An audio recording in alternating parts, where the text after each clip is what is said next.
ಹಗ್ಗದ ಮೂಲಕವಾಗಿ ನಿನ್ನನ್ನು ಬಂಧಿಸುವಂತಹ ಉದ್ಯೋಗದಲ್ಲಿ ನಾವು ಮುಂದಾದರೆ ನಮ್ಮನ್ನೇ ನಾವು ಬಂಧಿಸುವಂತಹ ಒಂದು ಸ್ಥಿತಿಯನ್ನು ನಾವು ಕಾಣಬೇಕಾಗಿದೆ, ಅಥವಾ ಇಲ್ಲಿದ್ದವರು ಕಾಣಬೇಕಾಗಿದೆ. ಹಗ್ಗವನ್ನು ಬೀಸಿದ್ದು ಕೃಷ್ಣನ ಮೈ, ಆದರೆ ಬಂಧಿಸಲ್ಪಟ್ಟದ್ದು ನಮ್ಮ ಮೈ. ಹಾಗಿದ್ರೆ ಇದು ಏನನ್ನು ಸೂಚಿಸುತ್ತದೆ? ಈ ಕೃಷ್ಣನಿಗಿಂತ ಭಿನ್ನವಾಗಿ ನಾವಿಲ್ಲ ಅನ್ನುವುದನ್ನು ಸೂಚಿಸುತ್ತದೆ ಅಂತ ನಾನು ಭಾವಿಸ್ತೇನೆ. ಯಾರ ಮೈಯನ್ನು ಲಕ್ಷ್ಯವಾಗಿಸಿ ನಾವು ಹಗ್ಗ ಸುತ್ತುತ್ತೇವೆಯೋ ಆ ಹಗ್ಗ ಪರಿಣಾಮದಿಂದ ನಮ್ಮ ಮೈಯನ್ನೇ ಸುತ್ತಿಕೊಡುತ್ತದೆ ಎಂದಾದರೆ ಕೃಷ್ಣನಿಗಿಂತ ಬೇರೆಯಾಗಿ ಹತ್ತಿನಾವತಿ ಆಸ್ಥಾನದಲ್ಲಿರುವ ಮಂದಿಗಳಿಲ್ಲ. ನರವಾಗಬೇಕಾದದ್ದು ಸಾಕ್ಷಾತ್ ಭಾಗಕ್ಕೆ ಬೇರೆ ಬೇರೆ ಬೇರೆ ಬೇರೆ ಪಥಗಳಿವೆ. ಕೃಷ್ಣ ಈ ಪ್ರಪಂಚದಲ್ಲಿ ಅರಿಯದೇ ಇದ್ದ ಮಲ್ಲ. ಏನು ಕೃಷ್ಣ, ಏನವನ ಉದ್ದೇಶ, ಯಾಕಾಗಿ ಬಂದವ, ಇದನ್ನು ಅರಿತುಕೊಳ್ಳುವಲ್ಲಿ ಅಸಮರ್ಥತೆ ಉಂಟು ಅಂತ ಅರ್ಥ. ತಿಳಿಯದೇ ಇದ್ದದ್ದಲ್ಲ, ಅಥವಾ ನಾವು ಆಲೋಚಿಸದೇ ಇದ್ದದ್ದನ್ನು ನೀನು ಆಡಿದ್ದು ಅಲ್ಲ.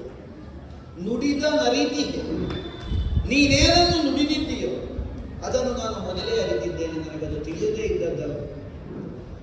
ಪಾಂಡವ ಪಕ್ಷಪಾತಿಯಾಗಿ ನಿಂತಹ ನೀನು ಯಾವ ಕಾಲಕ್ಕೂ ಪಾಂಡವ ಪ್ರತಿಷ್ಠಾಪನೆಯ ಕಾಯಕದಲ್ಲಿ ಹಿಂದೆ ನಿಲ್ಲುವವನಲ್ಲ ಅನ್ನುವುದನ್ನು ನಿರ್ವಿವಾದವಾಗಿ ನಾನು ಅದನ್ನು ಒಪ್ಪಿಕೊಳ್ಳಬಲ್ಲೆ. ನನಗದು ತಿಳಿದಿದೆ. ನನಗೂ ಆಗಬೇಕಾದದ್ದು ಸ್ಪರ್ಧೆಯೇ ಇಲ್ಲದಂತಹ ಪದಕದ್ದಲ್ಲ ನಾನು ಅಂಗೀಕರಿಸಿ. ಆಡುವರಾಡಬಹುದು, ಅನೇಕವಾಗಿ ಯೋಚಿಸಬಹುದು. ಅಜ್ಜ ಭೀಷ್ಮರ ಔದಾರ್ಯ ಇರಬಹುದು, ಅಥವಾ ಪಾಂಡವರ ಕೊಡುಗೆ ಇರಬಹುದು, ಅಥವಾ ಇನ್ನಾರದ್ದೋ ಕೊಡುಗೆ ಅಂತ ಪ್ರಪಂಚ ತರ್ಕಿಸಬಹುದು. ಆದರೆ ಅದನ್ನೆಲ್ಲ ನಾನು ನಿರೀಕ್ಷಿಸು. ಹುಟ್ಟುತ್ತಾ ತನಗೆ ಅಧಿಕಾರ ಇತ್ತೋ ಇಲ್ಲವೋ, ದೈವವೇ ನನ್ನ ಬದುಕಿನಲ್ಲಿ ತನ್ನದ್ದಾದಂತಹ ವಿಲಾಸವನ್ನು ಕಾಣಿಸಿದ್ದನ್ನು ನಾನು ಪ್ರತ್ಯಕ್ಷವಾಗಿ ಕಾಣಬಲ್ಲೆ. ಇಲ್ಲದೇ ಇದ್ರೆ ಏನು, ಸಿಂಹಾಸನಕ್ಕೊಬ್ಬ ಉತ್ತರಾಧಿಕಾರಿ ಬೇಕು ಅನ್ನುವಂತಹ ನಿರ್ಣಯದಿಂದಲೇ ಅಜ್ಜನಾದಂತಹ ಭೀಷ್ಮಾಚಾರ್ಯ ವೇದವ್ಯಾಸಾನುಗ್ರಹವನ್ನು ಹೊಂದುವಂತಹ ನಿರ್ಣಯಕ್ಕೆ ಮುಂದಾದ. ಶತಪುತ್ರರನ್ನು ಹೊಂದಬಹುದಾದಂತಹ ಅವಕಾಶವನ್ನು ಪರಮೇಶ್ವರಾನುಗ್ರಹದ ಮೂಲಕವಾಗಿ ಹೊಂದಿದಂತಹ ಗಾಂಧಾರ ದೇಶದ ರಾಜಕುಮಾರಿ, ಅವಳನ್ನೇ ಧೃತರಾಷ್ಟ್ರ ಭೂಪತಿಗೆ ತಂದು ಮದುವೆ ಮಾಡಿಸಿದ್ದರ ಹಿನ್ನೆಲೆಯಲ್ಲಿದ್ದ ಉದ್ದೇಶ ಯಾವುದು? ಈ ಸಿಂಹಾಸನಕ್ಕೆ ಉತ್ತರಾಧಿಕಾರಿಗಳಿಗೆ ಕೊರತೆಯಾಗಕೂಡದು, 3 ಮಕ್ಕಳ ತಾಯಿಯಾಗುವವಳನ್ನೇ ತಂದು ಮದುವೆ ಮಾಡಿಸಿದ್ರೆ ಆಗಿ ಹೋಗ್ತದೆ ಪರಮೇಶ್ವರಾನುಗ್ರಹದಿಂದ. ಫಲಿತ ಆಗಲಿಲ್ಲಲ್ಲ ಪರಮೇಶ್ವರಾನುಗ್ರಹ. ಬಹುಕಾಲ ಮಕ್ಕಳಿಲ್ಲದೆ ಕಾಲ ಕಳೆಯಬೇಕಾದ ಸ್ಥಿತಿಯಲ್ಲಿ ವ್ಯಾಸಾನುಗ್ರಹಕ್ಕಾಗಿ ಹಂಬಲಿಸಬೇಕಾಗಿತ್ತು. ಆಶೀರ್ವದಿಸಿ ಆ ಕಡೆಯಿಂದ ಪರಮೇಶ್ವರಾನುಗ್ರಹ, ಈ ಕಡೆಯಿಂದ ವ್ಯಾಸಾನುಗ್ರಹ ಎರಡೂ ಮೇಳೈಸಿ ಧರಿಸಲ್ಪಟ್ಟಂತಹ ಗರ್ಭ ವರ್ಷ 2 ಕಳೆದರೂ ಪ್ರಸವ ಆಗಲಿಲ್ಲ. ಹಾಗಿದ್ರೆ ಲೋಕ ಸಹಜವಾದ ನ್ಯಾಯ ಹೇಗೆ? 9 ತಿಂಗಳು ಕಳೆದು 10 ತಿಂಗಳು ಬರುವಂತಹ ಕಾಲಕ್ಕೆ ಪ್ರಸವವಾಗುತ್ತದೆ ಲೋಕ ಸಹಜವಾಗಿ. ಅಪವಾದ ಇರಬಹುದು. ಈ ಮನೆತನದಲ್ಲೇ ಇದೆ 3 ವರ್ಷ ಗರ್ಭದಲ್ಲಿ ಧರಿಸಿ ಹೆರದೇ ಇದ್ದ ಹೆಣ್ಮಕ್ಕಳ ಕಥೆ, ಅದು ಪ್ರಶ್ನೆ ಬೇರೆ. ಆದರೆ ಅಪವಾದ ಧರ್ಮವಾಗಿ ಮಾತ್ರ ಇದೆ ಹೊರತು ಸಹಜ ಧರ್ಮ ಅಲ್ಲ. ಹಾಗಿದ್ರೆ ಸುಯೋಧನನ ಜನನಮೋ, ಕೌರವ ಸಹಜವಾದ ಪ್ರಕ್ರಿಯೆಗಾಗಿ ಆದದ್ದಲ್ಲ, ಲೋಕ ಸಹಜವಾದ ಕ್ರಿಯೆ ಅಲ್ಲ. ಅದಕ್ಕಿಂತ ವಿಶೇಷವಾದದ್ದನ್ನು ಏನನ್ನು ಒಂದನ್ನು ದೈವ ಸಂಕಲ್ಪಿಸಿ ಅದಕ್ಕಾಗಿ ಹಾಗಾಗಿ ಹೋಗಿದೆ. ಇಲ್ಲಿ ಗಾಂಧಾರಿ ದೇವಿ ಗರ್ಭಿಣಿಯಾದ ಆಮೇಲೆ ಕಾನನದಲ್ಲಿ ವಾನಪ್ರಸ್ಥಾಶ್ರಮಿಯಂತೆ ಬದುಕು ಸಾಗಿಸುತ್ತಿದ್ದಂತಹ ಕುಂತಿ ದೇವಿ ಆಮೇಲೆ ಗರ್ಭವತಿಯಾದವಳು ಇಲ್ಲಿಗಿಂತ ಮೊದಲೇ ಹಡೆಯುತ್ತಾಳೆ. ಹಾಗಿದ್ರೆ ಇದೇನು ವಿಧಿ ತೋರಿಸುವ ವಿಲಾಸ. ಕೇವಲ ಹುಟ್ಟಿನ ಮೂಲಕವಾಗಿಯೇ ಜ್ಯೇಷ್ಠತ್ವ ಅನ್ನುವುದನ್ನು ಕಲ್ಪಿಸಿದರೆ ಬುದ್ಧಿಹಂತ ಮಗನಿಗೆ ಅಧಿಕಾರ ಬರ್ತದೆ. ಹಿರಿಯ ಮಗನಿಗೆ ಅಧಿಕಾರ ಅನ್ನುವಂತಹ ನಿರ್ಣಯವನ್ನು ಅಂಗೀಕರಿಸಿದರೆ ಧೃತರಾಷ್ಟ್ರನ ಮಗನಿಗೆ ಅಧಿಕಾರ ಬರ್ತದೆ. ಹಾಗಿದ್ರೆ ಏನು ದೈವವನ್ನು ನಮ್ಮೊಳಗೆ ಸಂಘರ್ಷವನ್ನು ಸಂಕಲ್ಪಿಸಿದೆ ಅಂತ ಆದರೆ ಅದನ್ನು ಮೀರಿ ನಡೆಯುವುದಕ್ಕೆ ನಮಗೆಲ್ಲಿ ಸಾಧ್ಯ ಆಗುತ್ತದೆ? ಅದನ್ನು ದೈವ ಅನ್ನೋಣ, ಕಾಲ ಅನ್ನೋಣ. ನಾನು ಅನೇಕ ಸಲ ಅದನ್ನು ಯೋಚಿಸಿದ್ದು. ಕಣ್ಣಿಗೆ ಕಾಣಿಸುವಂತಹ ಪ್ರತ್ಯಕ್ಷ ದೈವವಾದ ಈ ಪ್ರಪಂಚದಲ್ಲಿ ಕಂಡುಕೊಳ್ಳುವುದಕ್ಕೆ ನಮಗೆ ಶಾಸ್ತ್ರ ನಿರೂಪ ತೋರಿಸ್ತದೆ. ಹೆತ್ತ ತಂದೆಯನ್ನು ಕಾಣು, ಜನ್ಮಕ್ಕೆ ಕಾರಣರಾದವರನ್ನು ಕಾಣು, ವಿದ್ಯೆ ಹೇಳಿದವನನ್ನು ಕಾಣು, ಆಶಯ ಪಟ್ಟವನನ್ನು ತಂದೆ ಅಂತ ಕಾಣು. ಇಷ್ಟೆಲ್ಲ ಮಂದಿಗಳು ನಮಗೆ ದೇವರಾಗಿ ಗುರುತಿಸಲ್ಪಡಬೇಕಾದ ಅರ್ಹತೆಯನ್ನು ಹೊಂದಿದವರಾಗಿರ್ತಾರೆ. ಈ ವಿವೇಕ ಇದ್ರು ಪಾಂಡವ ವಿದ್ವೇಷ ಅನ್ನುವಂತಹ ನನ್ನ ಉದ್ದೇಶದಲ್ಲಿ ಇವರ ಯಾರ ಹೇಳಿಕೆಯು ನನ್ನಲ್ಲಿ ಯಾವ ಪರಿಣಾಮವನ್ನು ಮಾಡುವುದಿಲ್ಲ ಅಂತ ಅದರ ಅರ್ಥ ಏನು? ಹಾಗಿದ್ರೆ ಏನು ಒಂದು ಸಂಸ್ಕಾರ ವಿಹೀನವಾದ ಮನೆತನದಲ್ಲಿ ಸಂಜನಿಸಿದಂತಹ ಪಿಂಡ ಅಲ್ಲ ಇದು. ಸಂಸ್ಕಾರ ಉಂಟು, ಭೀಷ್ಮರಂತವರ ಉಪದೇಶವನ್ನು ಹೊಂದಿ ಬದುಕಬಹುದಾದ ಅವಕಾಶ ಉಂಟು, ಅವರ ಕಡಿಮೆಗಳಲ್ಲಿ ಬದುಕುವಂತಹ ಯೋಗ ಉಂಟು. ಅಷ್ಟಿದ್ರೂ ಪಾಂಡವ ದ್ವೇಷ ವಂಶ ವಿನಾಶ ಕಾರಣವಾಗಿ ಪರಿಣಮಿಸುತ್ತದೆ. ಅದೇ ಕಾಲದ ನಿರ್ಣಯವಾದರೆ ಅದಕ್ಕೆ ಕೇವಲ ಸುಯೋಧನ ನಿಮಿತ್ತ ಮಾತ್ರನಾದರೆ ಸುಯೋಧನನನ್ನು ದೂರಿ ಏನು ಪ್ರಯೋಜನ? ನೀನೇನು ಅವಕಾಶವನ್ನು ಕೊಟ್ಟೆ? ಒಲಿದು ಪಾಂಡವರ ಕುಡಿಕೊ. ಕೇವಲ ತೋರಿಕೆಗಲ್ಲವಲ್ಲ, ಆರಿಗೆ ಪ್ರಯತ್ನ ಈ ಮೊದಲು. ವಿರೋಧ ಬೇಡ ಪಾಂಡವರಲ್ಲಿ, ದಾಯ ಭಾಗವಾಗಿ ಅವರಿಗೆ ಭೂಮಿಯನ್ನು ಕೊಡೋಣ ಅನ್ನೋ ಹಾಗೆ ದೇಶವನ್ನು ವಿಭಜಿಸಿ ಇಂದ್ರಪ್ರಸ್ಥವನ್ನು ಒದಗಿಸಿದ್ರು ಅಜ್ಜ ಭೀಷ್ಮಾಚಾರ್ಯ. ಸ್ನೇಹದಿಂದ ಬದುಕೋಣ ಅನ್ನೋ ಹಾಗೆ ಭಾವಿಸಿದೆವು, ಆದರೆ ಸಾಧ್ಯವಾಯಿತು. ಒಂದೊಂದು ಕಾರಣದಿಂದ, ಬೇರೆ ಬೇರೆ ವಿಧಾನಗಳಿಂದ ವಿರೋಧವೇ ಮೇಳೈಸಿ ನಿಲ್ಲುವಂತಹ ಸನ್ನಿವೇಶಗಳು ಒದಗವೆನ್ನುವುದಾದರ ಅರ್ಥ ಏನು? ಬಹುಕಾಲ ಕೌರವರು ಪಾಂಡವರು ಒಂದಾಗಿ ಬದುಕುವುದನ್ನು ಕಾಲ ನಿರ್ಣಯಿಸುವುದಿಲ್ಲ. ಈ ಪ್ರಪಂಚದಲ್ಲಿ ಹಿಂದೇನು ಹೊಸತಲ್ಲ, ಹಿಂದಿನಿಂದಲೂ ನಡೆದು ಬಂದದ್ದು. ರಾವಣಾದಿ ಕಳರು ಹುಟ್ಟಿದರು, ಈ ಯುಗದಲ್ಲಿಯೂ ಕಂಸಾದಿಗಳು ಸಂಚರಿಸಿದರು. ಏನು ಮಾಡಿದರು? ಪ್ರತ್ಯಕ್ಷವಾಗಿ ತಮಗೆ ಯಾವನು ಮೃತ್ಯು ಅನ್ನುವುದನ್ನು ತಿಳಿದರು.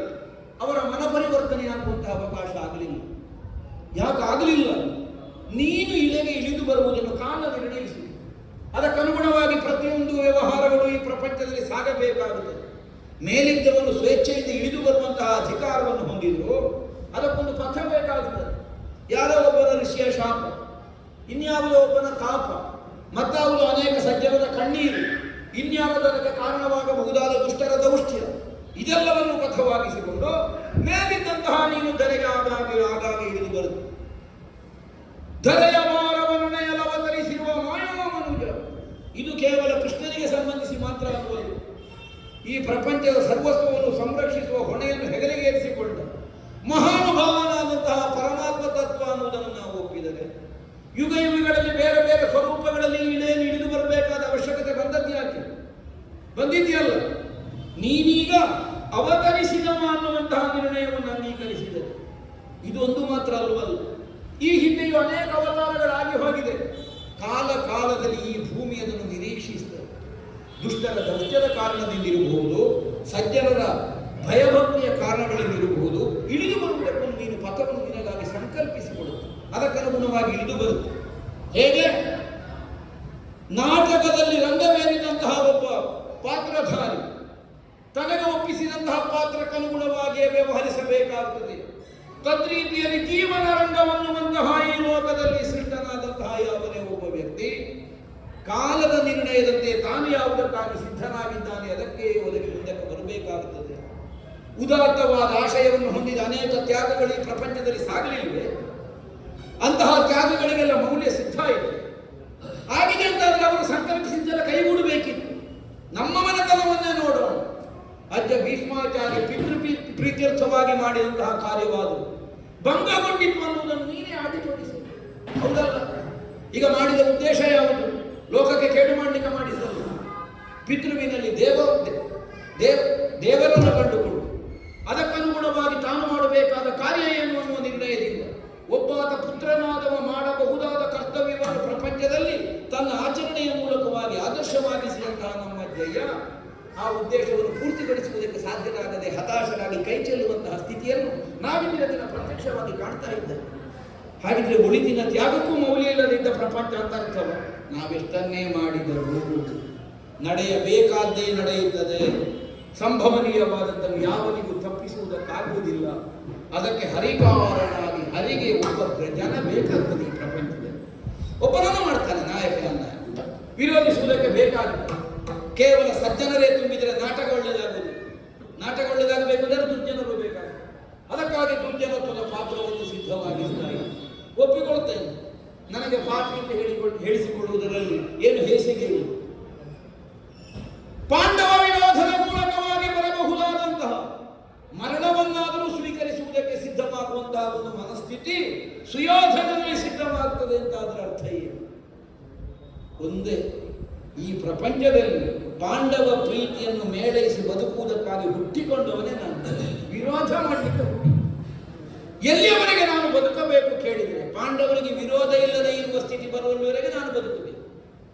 ಯಾವಾಗ ಸಾಯಬೇಕೋ ಪಾಂಡವರನ್ನು ವಿರೋಧವನ್ನು ಅನುಭವಿಸಬೇಕಾದ ಸ್ಥಿತಿ ಇಲ್ಲ ಅನ್ನುವಲ್ಲಿಗಾಗುವ ನನಗೆ ಅವಸಾನ ಆಗಬೇಕು. ಇದು ನನ್ನ ನಿರ್ಣಯ. ಆದ್ದರಿಂದಲೇ ನನಗೆ ಒಪ್ಪಿಸಿದ ಪಾತ್ರದಲ್ಲಿ ನನಗೆ ಯಾವ ಮಡಿವಂತಿಕೆಯೂ ಆಚರಣೆ ಮಾಡಲಿಕ್ಕೆ ನನಗೆ ಕೊಟ್ಟ ಪಾತ್ರವೇ ಇದು. ವಿರೋಧ ಮಾಡು, ಅಷ್ಟೇ ಹೌದಾದರೆ ವಿರೋಧ ಮಾಡುವಲ್ಲಿ ಯಾಕೆ ಹಿಂದೆ ನಿಲ್ಲಬೇಕು? ನಿರ್ಣಯಿಸಿದ್ದೇನೆ, ಕೇವಲ ಭೂಮಿಗಾಗಿ ಅಲ್ಲ. ಯಾರ ಔದಾರ್ಯದ ಕೊಡುಗೆಯಿಂದಲೂ ಈ ತನಕ ಧರಾಧಿಪನಾಗಿ ನಾನು ಉಳಿದದ್ದಲ್ಲ. ನನಗೆ ಅಭಿಷೇಚನ ಆಗಲಿಲ್ಲ ಕೃಷ್ಣ. ನನ್ನನ್ನು ಯಾರು ಧರಣಿ ಪಾಲಕ ಅಂತ ಒಪ್ಪಿಕೊಳ್ಳುವಂತಹ ವೈದಿಕವಾದ ಪ್ರಕ್ರಿಯೆ ನಡೆಯಲಿಲ್ಲ. ಆದರೂ ಈ ತನಕ ಅನುಭವಿಸಿದ್ದೇನೆ ಹಸ್ತಿನಾವತಿಯಲ್ಲಿ. ಹಾಗಿದ್ರೆ ಅದರ ಅರ್ಥ ಏನು? ಹುಟ್ಟು ಧರಾಧಿಪ. ನನಗೆ ಇನ್ನೊಬ್ಬ ಕೊಟ್ಟಾಗುವುದು ಬೇಡ, ಇನ್ನೊಬ್ಬನಿಗೆ ಸಿಗಬೇಕು. ನಾನಿಲ್ಲದೆ ಇದ್ದ ಸ್ಥಿತಿ ಬಂದಾಗ ಮಾತ್ರ ಅದು ಸಾಧ್ಯ ಆಗ್ತದೆ. ಇಷ್ಟನ್ನು ತಿಳಿದಿರುತ್ತಾ ನನ್ನದ್ದಾದಂತಹ ಅಂತರಂಗದಲ್ಲಿರಬಹುದಾದಂತಹ ನಿರ್ಣಯ ಯಾವುದು? ನೀನಾರು ಪಾಂಡವರೇನೋ ಅವರ ಸಾಮರ್ಥ್ಯ ಎಷ್ಟು ಅನ್ನುವುದನ್ನು ತಿಳಿಯುವಲ್ಲಿ ಅಸಮರ್ಥತೆ ಇದ್ದಾದದ್ದಲ್ಲ. ಇಷ್ಟರ ತನಕ ಯಾರದ್ದೋ ಒಂದು ಒತ್ತಾಯಕ್ಕೆ ಕಟ್ಟು ಬಿದ್ದು ಪಾಂಡವ ಪ್ರೀತಿಯನ್ನು ತೋರಿಸಿದ ಪ್ರದರ್ಶನದ ಬದುಕು ಬೇಡ. ನಮಗೆ ಯಥಾರ್ಥವಾದ ದರ್ಶನವಾಗಬಹುದಾದಂತಹ ಬದುಕು ಬೇಕು. ಸಾಗುತ್ತಿರುವ ದಾರಿ ಸ್ಪಷ್ಟವಾಗಿದೆ, ಸರಿಯಾಗಿದೆ, ನಾನು ಸಾಗಬೇಕಾದದ್ದು ಇದರಲ್ಲಿ ಅನ್ನುವುದಕ್ಕೆ ನಿದರ್ಶನವನ್ನು ನಿನ್ನನ್ನು ಸಭೆಯಲ್ಲಿ ಬಂಧಿಸುವುದಕ್ಕಾಗಿ ಮುಂದಾದ ಕಾಲದಲ್ಲಿ, ನಮ್ಮನ್ನೇ ಕಟ್ಟಿಕೊಂಡ ಕಾಲದಲ್ಲಿ ನಾನು ಅರ್ಥ ಮಾಡಿಕೊಂಡಿದ್ದೇನೆ. ಸರಿ ದಾರಿಯಲ್ಲಿ ಹೋಗ್ತಾ ಇದ್ದಾನೆ ಕೌರವನಿಗೆ ಈ ದಾರಿ ಸರಿ. ಈ ನಿರ್ಣಯಕ್ಕೆ ಬಂದಿದ್ದೇನೆ. ಆದ್ದರಿಂದ ನನ್ನ ಮನೋಗತ ಏನು ಇದನ್ನು ಸ್ಪಷ್ಟವಾಗಿ ನಿನಗೆ ತಿಳಿಯಪಡಿಸ್ತೇನೆ. ನಾನು ಕಟ್ಟುವ ಹಗ್ಗ ನಿನ್ನನ್ನು ಬಂಧಿಸಲಾರದು ಅನ್ನುವುದನ್ನು ತಿಳಿಯದೇ ಅಲ್ಲ ಹಗ್ಗ ತೆಕ್ಕೊಂಡು ಹೋದದ್ದು. ನೀನಾರು ಅನ್ನೋದು ಚೆನ್ನಾಗಿ ಗೊತ್ತುಂಟು ಕೃಷ್ಣ. ನನಗೆ ಮುರಾಂತ ಕರುವುದು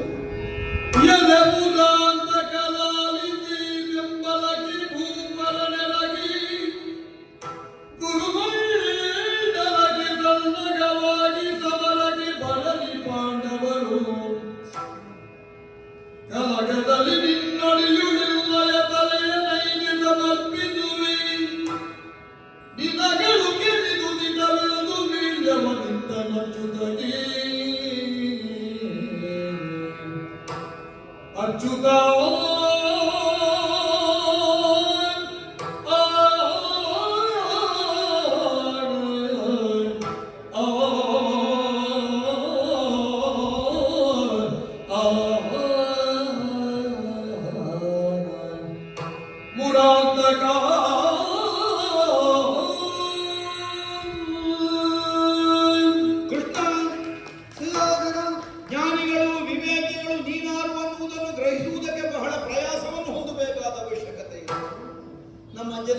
ಭೀಷ್ಮಾಚಾರ್ಯರಂತವರಿಗೆ ಸುಲಭದಲ್ಲಿ ನೀನು ಅರ್ಥ ಆಗುತ್ತೆ. ನೀನು ಮುರಾಂತಕ.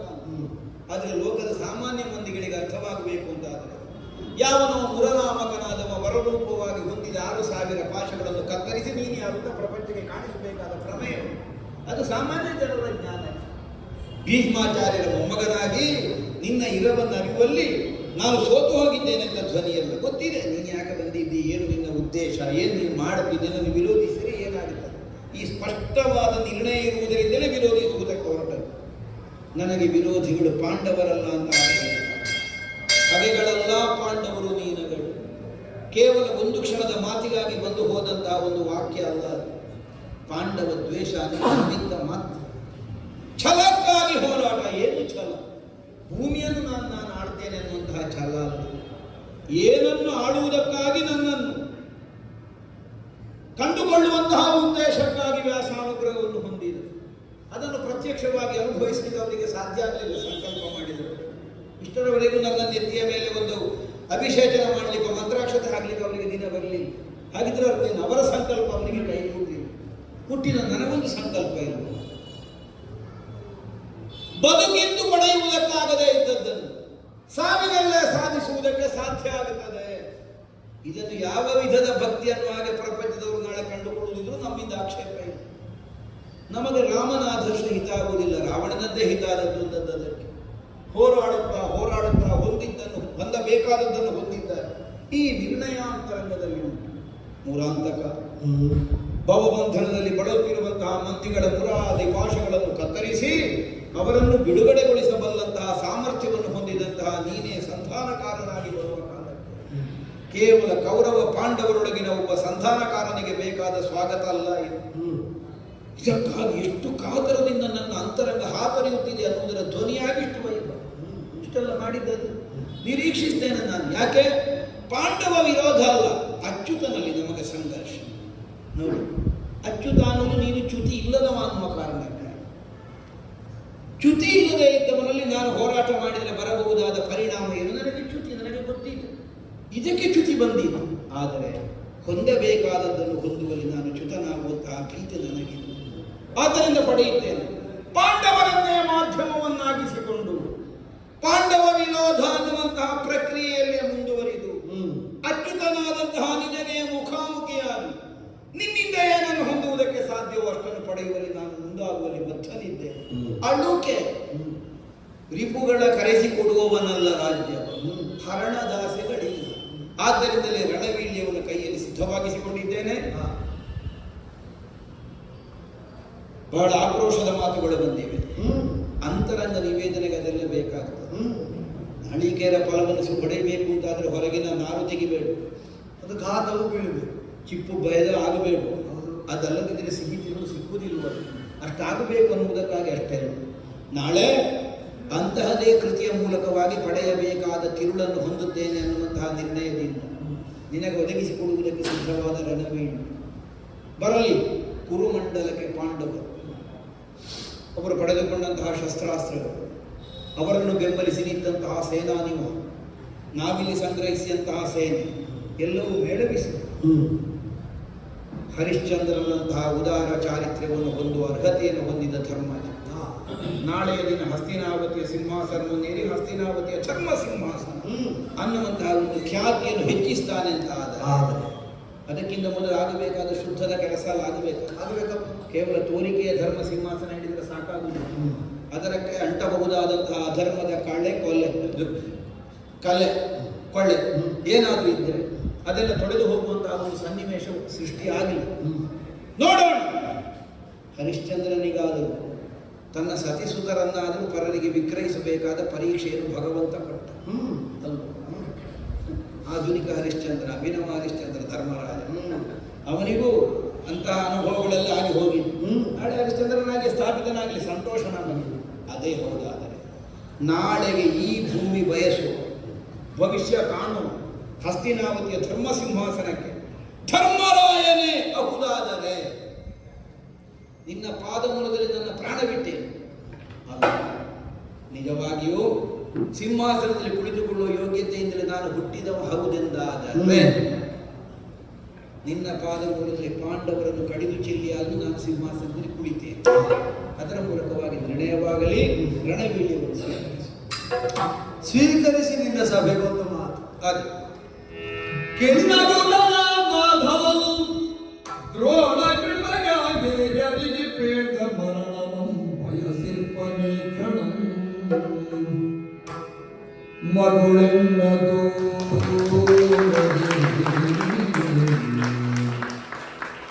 ಮಗುಳೆನ್ನದು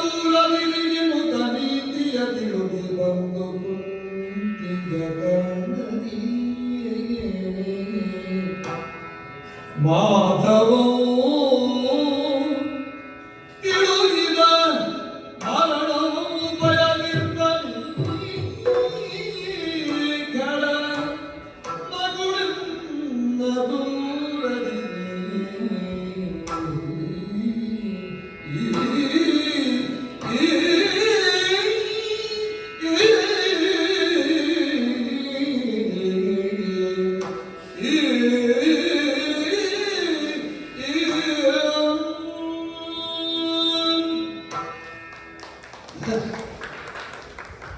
ಭೀಷ್ಮದ್ರೋಣಾದಿಗಳಿರುವ ಸಭೆಯಲ್ಲಿ ಕೌರವರಾಡಿದ ಮಾತು ಹೇಗೆ? ರಣವೀಳ್ಯ ಕೊಡ್ಲಿಕ್ಕೆ ಅವ ಹೇಳಿದ ಮಾತನ್ನು ಕೇಳಿದವರು ಇನ್ನವರನ್ನು ತತ್ವಜ್ಞಾನಿ ಅಂತ ಕರೀಲಿಕ್ಕೆ ಉಂಟ ಅಥವಾ ಇನ್ನೂ ಕಳ್ಳ ಅಂತಲೇ ಒಪ್ಪುವುದು?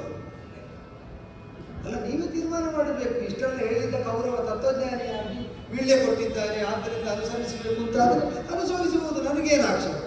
ಆದರೆ ಅರಿತಿದ್ದೇನೆ ಅಂತ ಇಷ್ಟು ಸುಲಭದಲ್ಲಿ ಅವ ಹೇಳಿದ್ರಲ್ಲ ದೇವರ ಬಗ್ಗೆ. ಹಾಗಾದ್ರೆ 700 ವರ್ಷದಿಂದ ಭೀಷ್ಮರೇ ನೀವು ತಿಳಿದದ್ದೇನು ಅಂತ ನೀವು ಆಲೋಚನೆ ಮಾಡಬೇಕು. ಇವನಿಗೆ ಇಷ್ಟು ಸುಲಭದಲ್ಲಿ ದೇವರ ಅರ್ಥ ಆದರೆ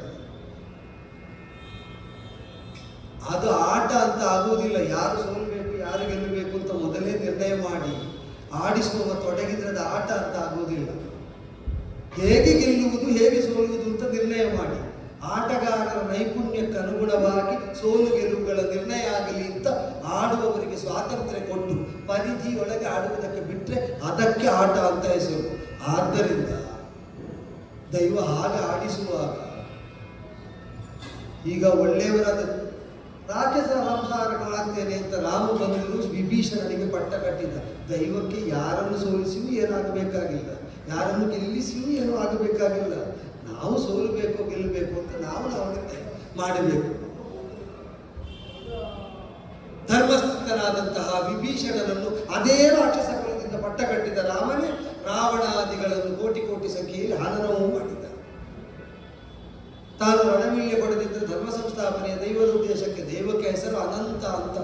ಯಾಕೆ ಅನಂತ ಅಂತ ಹೆಸರು? ಅನಂತಾವಕಾಶಗಳನ್ನು ಹೊಂದಿದವನು. ಇದಲ್ಲದಿದ್ದರೆ ಇನ್ನೊಂದು, ಲೋಕದಲ್ಲಿ ಧರ್ಮ ಸ್ಥಾಪನೆಗೆ ಸಂಘರ್ಷವೇ ಆಗಬೇಕಾದ್ರೆ ಹೇಗೂ ಮಾಡಬಹುದು, ಎಂತೂ ಮಾಡಬಹುದು, ಯಾವುದೂ ಕಾರಣ ಆಗಬಹುದು. ಆಯ್ತೀಗ ಅವ ಹೇಳಿದ್ದನ್ನೇ ಒಪ್ಪೋಣ. ದೈವವೇ ಧರ್ಮ ಸ್ಥಾಪನೆಗೆ ಸಂಘರ್ಷ ಮಾಡಿಸ್ತದೆ ಅಂತಲೇ ಇಟ್ಟುಕೊಳ್ಳೋಣ. ಆ ಧರ್ಮ ಅಳಿಬೇಕು ಅಂತಲೇ ಮಾಡಿಸುವುದಲ್ವ? ಈಗ ಇಲ್ಲಿಂದ ಭೀಷ್ಮರು ದ್ರೋಣರ ಕೃಪಾ ನೀವು ತೀರ್ಮಾನ ಮಾಡಿ ಎಲ್ಲಿ ನಿಲ್ಲಬೇಕು ಅಂತ. ದೈವ ಸೋಲಿಸುವ ಪಕ್ಷದಲ್ಲೋ ದೈವ ಗೆಲ್ಲಿಸುವ ಪಕ್ಷದಲ್ಲೋ ಅಂತ. ಸಂಪಾದಿಸಿದ್ದೆಲ್ಲವನ್ನು ಬಿಟ್ಟುಕೊಟ್ಟ ವಿಶ್ವಾಮಿತ್ರರು ಹರಿಶ್ಚಂದ್ರ ಮರಳಿ ನೃಪತಿಯಾಗುವಲ್ಲಿ ತನ್ನ ಕೊಡುಗೆ ಕೊಟ್ಟು ಇವ ಸಂಪಾದಿಸಿದ್ದೆಲ್ಲ ವಿಶ್ವಾಮಿತ್ರ ಇವ ಅಂತಲ್ಲ, ಬಿಟ್ಟು ಕೊಟ್ಟ ಸ್ಥಿತಿಯಲ್ಲಿ ಮರಳಿ ಹರಿಶ್ಚಂದ್ರನಂತಿರುವ ಧರ್ಮದ ನೃಪತಿ ಆಗುವಾಗ ಯಾರು ತಡೆಯಲಾರೆ. ಈಗ ಜೀವ ಸಹಿತ ಎಲ್ಲವನ್ನು ಬಿಟ್ಟುಕೊಡುವ ಪಕ್ಷದಲ್ಲಿ ನೀವು ಯುದ್ಧ ಮಾಡುವುದಕ್ಕೆ ಸಿದ್ಧರಾಗ್ತೀರೋ ಅಥವಾ ಅವನನ್ನು ಬಿಟ್ಟು ನೀವು ಬದುಕು ಬೆಳಗುವ ಪಕ್ಷದಲ್ಲಿ ಸದಸ್ಯರಾಗ್ತೀರೋ ನೀವು ಆಲೋಚನೆ ಮಾಡಿ. ಅವ ಚಕ್ರವರ್ತಿ ಆಗುವುದಕ್ಕೆ ಹುಟ್ಟಿದವ ಹೌದು ಅಲ್ವೋ ಅಂತ ಗೊಂದಲದಲ್ಲಿದ್ದಾರೆ. ದೈವದ ಮರ್ಮಜ್ಞರಾದ ನಿಮಗೆ ಹೇಳ್ತೇನೆ, ಶಿವಾನುಗ್ರಹ ಬಂದದ್ದು ವಂಶಕ್ಕೆ ಒಳ್ಳೆಯದೇ. ಶಿವಾನುಗ್ರಹ ರಾಜನಾಗುವುದಕ್ಕಿದ್ದದ್ದಲ್ಲ, ಧಾತರಾಷ್ಟ್ರವನ್ನು ಹುಟ್ಟಿಸುವುದಕ್ಕಿದ್ದದ್ದು ಅಂತ ದೈವ ಜನ್ಮದಲ್ಲೇ ತೋರಿಸಿ ಆಗಿದೆ. ಜ್ಯೇಷ್ಠರಾಗಿ ಹುಟ್ಟಿದರೆ ಪಟ್ಟ, ಗರ್ಭಕ್ಕೆ ಬಂದ ಮೇಲೆ 2 ವರ್ಷ ಹೆರದಂತೆ ಮಾಡಿ ಆ ಬಳಿಕ ಯಮಾನುಗ್ರಹದಿಂದ ಕುಂತಿ ಗರ್ಭದಲ್ಲಿ ಧರ್ಮದ ಹುಟ್ಟುವಂತೆ ಮಾಡಿದ ದೈವ ತೋರಿಸಿದೆ. ಈ ಕುಲದಲ್ಲಿ ರಾಜನಾಗುವುದಕ್ಕೆ ಹುಟ್ಟಿದ್ಯಾರು? ಬೇಗ ಗರ್ಭಕ್ಕೆ ಬಂದರು ರಾಜನಾಗುತ್ತಾನೆ ಎಂಬುದರಿಂದ ಯಾರ ಹುಟ್ಟನ್ನು ದೈವ ತಡೆದಿದೆ ಅಂತ. ಅದರಲ್ಲಿ ಈಗ ಯಾರದ್ದು ಕೈವಾಡ ಇಲ್ವಲ್ಲೋ, ದೈವವೇ ತೋರಿಸಿದ್ದಲ್ವ. ಆದ್ದರಿಂದಲೂ ಧೃತರಾಷ್ಟ್ರ ಭೂಪತಿಯಿಂದ ತೊಡಗಿ ಎಲ್ಲರೂ ಒಪ್ಪಿದ್ದು ಧರ್ಮದ ಹುಟ್ಟಿದ ಅಂತ ತಿಳಿದಾಗಲೇ ಅವನೇ ಪ್ರಭು, ನನ್ನ ಮಗ ರಾಜನಾಗುವುದಿದ್ರೆ ಅವನ ಔದಾರ್ಯದಿಂದ ಎಂಬ ಮಾತು ಇವನಿಗೆ ಬುದ್ಧಿ ತಿಳಿಯುವ ಮೊದಲು ಇವನ ಅಪ್ಪ ಇಲ್ಲಿ ಕುಳಿತು ಹೇಳಿದ್ದ ಹೌದಾದರೆ ಆ ಮಾತು ಧೃತರಾಷ್ಟ್ರನ ಮಾತು ಸತ್ಯವಾಗುತ್ತದೆ. ನೀವು ಆಲೋಚನೆ ಮಾಡಿ. ಕೌರವ ರಾಜನಾಗುವುದಿದ್ರೆ ಧರ್ಮಜನ ಔದಾರ್ಯದಿಂದ. ನನ್ನ ಮಾತಲ್ಲ, ಧರ್ಮದ ಹುಟ್ಟಿದಾಗ ಧೃತರಾಷ್ಟ್ರನ ಮಾತು. ಅದು ಹೌದಾಗಬೇಕು ಅಂತ ಆದರೆ ಒಡಂಬಡಿಸಿ ಓಲೈಸಿ ಅವನನ್ನು ಹೇಗಾದರೂ ಪರಿವರ್ತನೆ ಮಾಡುವುದಕ್ಕೆ ನೋಡಿ. ಶಿವಾನುಗ್ರಹ ಇದ್ದದ್ದು ವ್ಯಾಸಾನುಗ್ರಹ ಇದ್ದದ್ದು ನಾಶ ಆಗಬೇಕು ಅಂತ ನನಗೂ ಇಲ್ಲ. ಕೌರವ ಬದಲಾದ್ರೆ ರಣವಿಲ್ಲದೆ ನಾನು ಹಿಂದೆ ಕೊಟ್ಟೇನು ಅಥವಾ ಬಿಟ್ಟು ಬಿಟ್ಟೇನು ಅನುನಯದಿಂದ ಆದೀತು. ಅಲ್ಲ, ಒಬ್ಬನ ನೆಲೆಯಿಂದಲಾಗ ಅದು ಎಂಥವನು? ನಿತ್ಯ ಮಿಷ್ಟಾನ್ನ ಉಣ್ಣುತ್ತಾ ಇದ್ದೇನೆ, ನನಗೆ ಅಧಿಕಾರ ಇಲ್ಲದಿದ್ದರೆ ನಾನು ಸಂಪಾದನೆ ಮಾಡೋದಿಲ್ಲ. ಮಿಷ್ಟಾನ್ನ ಉಣ್ಣುವವನ ಬಂಗಾರದ ಬಟ್ಟಲಿನಿಂದ ಕಸಿದೇ ಉಂಡವನದ್ದು ಬದುಕಿನ ಪ್ರಾಪ್ತಿ ಅಂತ ಆಗುವುದಿಲ್ಲ. ಹಾಲನ್ನವನ್ನು ಅದರ ಸ್ವಂತ ಪ್ರಾಪ್ತಿಯಿಂದ ಉಣ್ಣುವಂತೆ ಮಾಡುವಂತೆ ಬದಲಾಗದಿದ್ದರೆ ಬಂಧಿಸಿ ಸೆರೆಯಲ್ಲಾದರೂ ಇಡಿ, ವಂಶನಾಶ ತಪ್ಪೀತು. ಅದು ನಾಳೆಯನ್ನು ನಾವು ಸುಂದರವಾಗಿಸುವ ವಿಧಾನ. ಅದಲ್ಲದಿದ್ದರೆ ನಾಳೆ ಹೇಗಿರ್ತದೆ ಅಂತ ನಾಳೆ ನಾನು ತೋರಿಸಿಕೊಡ್ತೇನೆ. ನಮಸ್ಕಾರ, ಹೋಗಿ.